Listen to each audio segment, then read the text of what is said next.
Okay, here we are, Matthew Russell Lee, Inner City Press, here at the Southern District of New York Courthouse today, Monday, July 14th, 2025. Now, of course, we're still covering all things Diddy. There was supposed to be a filing by the government on offense conduct due on Friday. It's not in the docket, but we've held off, but we have to do it.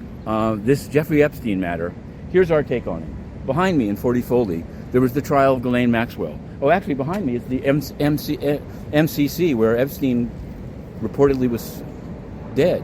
But behind that, after that, and a more serious thing that was actually able to be covered, there was a trial of Ghislaine Maxwell. And we covered it daily. And we put out a book called Maximum Maxwell that you can find. But it's more than that. We had covered Ghislaine Maxwell back. Here's the news hook of today. It is reported that Ghislaine Maxwell is willing to testify about the whole Jeffrey Epstein, l'affaire Jeffrey Epstein, whether to provide a list or to say there is no list, to tell the full and complete truth, she says, it is reported, about Jeffrey Epstein, probably in exchange for either a pardon or reduction of sentence. She's serving 20 years in a federal penitentiary in Florida. Today, as it happens, DOJ's response to her Supreme Court appeal is due, and we're going to be following that as closely as possible. But what I want to say about Ghislaine Maxwell and Jeffrey Epstein is that there is a UN connection. Yes, it's true. When I was inside the UN, before being ousted, in fact, I asked a question of Ghislaine Maxwell. She had a UN press conference, believe it or not. Noted sex trafficker. It was already known that she was involved with Epstein, who had gotten the sweetheart deal for child sexual abuse in Florida. And she held a press conference, and I asked a question, and soon thereafter, I was ousted from the UN. Have been ousted ever since. Maybe it's a blessing, because I've now covered the courts. But I'm not, they don't even respond to my applications to reenter. And beyond that,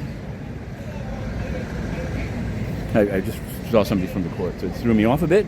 But they don't answer written questions, including on this topic.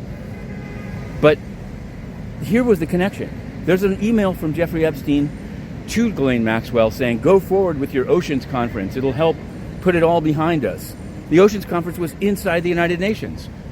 There are many more connections. You can find them on Maximum Maxwell, but I resisted, but I'm in, because it's also a big political issue. How it's being handled, how the strange, sudden celebration of some by opponents of others. Anyway, I'm going to leave it at that, because I got to get the Diddy thing you've heard. We're going to be trying to track down that filing, because it was due and it should have been docketed.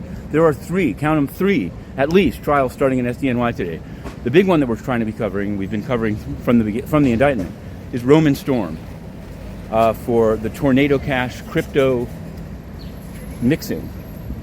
He's basically accused of helping money laundering. And there's going to, as we reported, Judge Fela has ruled that there can be a mention of North Korea and its Lazarus group, hacking group. But there cannot, she says, be mention of the weapons of mass destruction programs of North Korea. It's too explosive for the jury to think that the defendant somehow was helping Kim Jong-un get a nuke. But just helping Kim Jong-un, that's what they're going to allege. There's a lot of evidentiary issues. We've covered them all, twists and turns. Jury selection is today. Second trial, best well known outside of it, is one called U.S. versus Pena, or overall U.S. versus Rosado. It's a gun trafficking case, but it's going to be heavily litigated, because Pena, as it turns out, was assigned as CJA counsel Simpson Thatcher, and a guy called Mr. Bell, who used to be with the prosecutors, who's really ready to rumble on this fight. So there's motions to suppress, there's all kinds of stuff, and it's going to be really something. It's a civil case about a luxury boutique hotel on Spring Street allowing a sexual assault to take place, allegedly, inside its premises, and how it's responsible. So we're going to be juggling all three of those. We're also, obviously, on this Boston trial of the American Association of Professors, who are suing Rubio for the policy of going after pro-Palestine, allegedly pro-Hamas students. So we're covering that one. It's bogged down because the government gave in some emails that they now want to claim privilege for. Judge Young, rather than wait for the First Circuit, seems to want to go forward. So we're covering that as well. But we're also covering the UN, and we will be asking them the very questions that I just raised here and more. Specifically, not just about their current rapes by peacekeepers, but by their role, unseemly as it is, including a fundraiser by a UN correspondent who's allowed in while we're out. Celia de la Varenne. We've published it a number of times. She did a fundraiser with Ghislaine Maxwell. We've published the photo. The French ambassador, François Delattre, was there.